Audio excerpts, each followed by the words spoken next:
This is your show, The Unique Breakfast Drive. Radio reaches nearly all of Ghana's 23 million people, and lively give and take is a breakfast staple.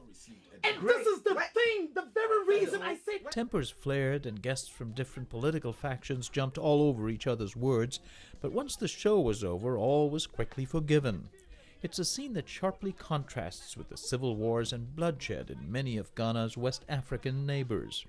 In a continent where long-running dictatorships are the norm, Ghana has enjoyed 2 decades of thriving democracy.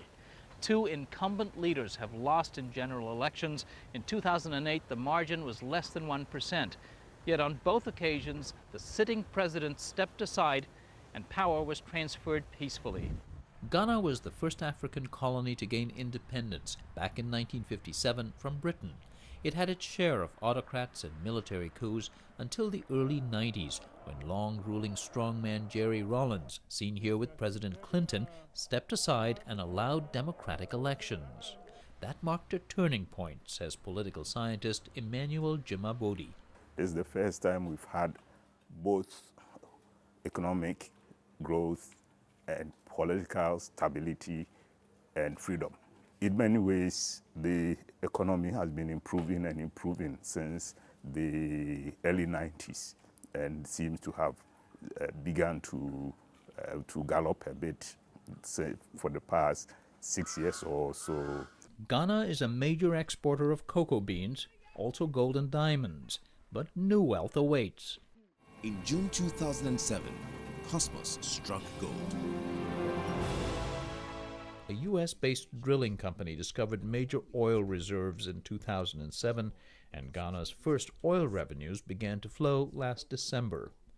The hope is that Ghana can avoid the fate of other African oil nations which have squandered their wealth through mismanagement and corruption, leaving their populations poorer than ever. Ghana has been very fortunate to have discovered oil after democracy and not before. Because that democracy is going to influence how Ghana manages its oil wealth. Patrick Awa is one of a growing number of overseas Ghanaians who've returned. He went to college in the U.S., then worked at Microsoft. He came back to start a university called Ashesi, or Beginning. Ghana's fledgling democracy needs leaders, he says. We've borrowed the liberal arts, the model of the liberal arts and sciences, as the way to do that teaches broad perspectives, a deep ethos, a deep concern for ethics, and a specialization. Ashesi has 450 students and will soon triple that number in a new campus just outside the capital, Accra, with funds from the World Bank and other investors. Students and alumni we talked to echo the school's values. Business major Na Alisa Quaynor-Metal hopes they will make a difference. Because you're training ethical leaders, entrepreneurs who are going to take over in terms of their integrity, in terms of sharing the national cake or the national pie among everybody, so that the majority of the nationals, the Ghanaian nationals, are not eating the drops or the crumbs from the table, but then they're sharing equally. Right now, Ghanaians are hardly sharing equally. Although Ghana is better off than its West African neighbors, there's much of this country's poverty reside in the rural hinterland.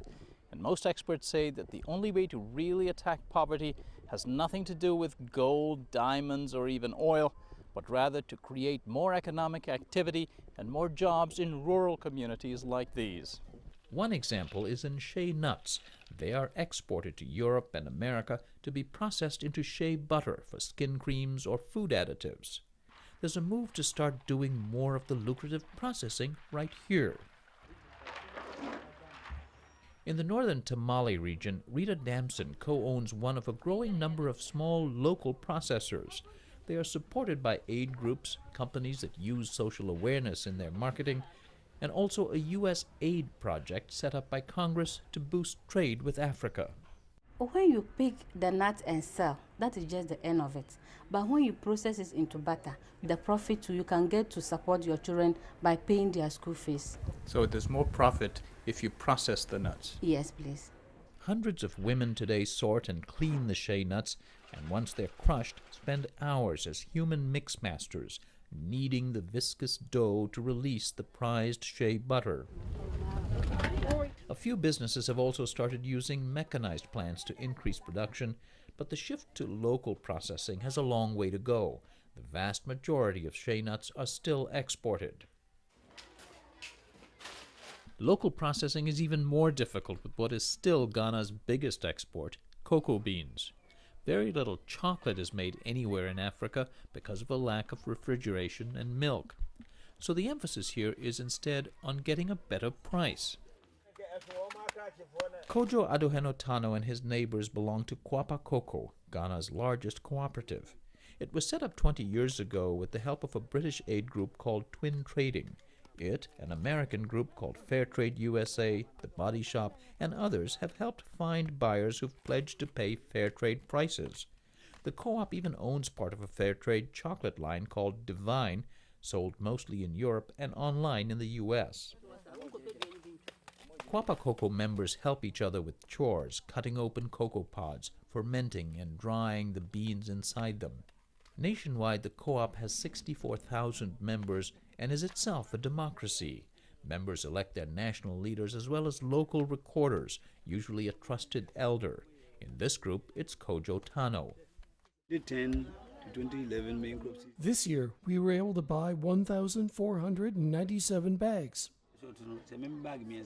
Meticulous accounts are disclosed at group meetings. The co-op's profits have paid for community wells, credit unions, and schools. It's hardly made anyone rich. Few people here have even tasted chocolate, for example. 54-year-old Tano is an exception. How old were you when you first tasted chocolate? I was 48 years. You were 48 years old. But he's much more interested in how much fair trade chocolate is consumed in Europe and America. We need more money from you. For now, fair trade does not have a fair share of the chocolate market. Kwapa accounts for just 5% of Ghana's cocoa farmers. Still, it has improved life for Kojo Tano, whose 6 children are all getting an education. 2 are in college. When I grew old, they will look after me.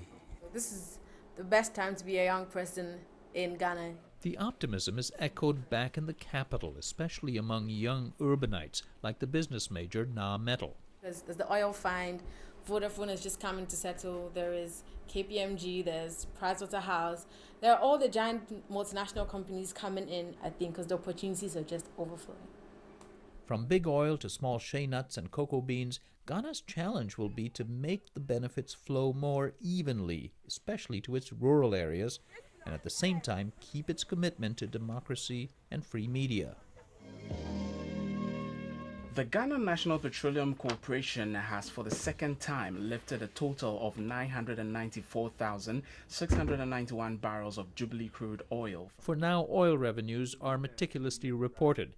How all the new money will be monitored will be central to the political debate that will only heat up as elections approach next year. But if there's a way of incentivizing the person who gives a bribe, so that he will have a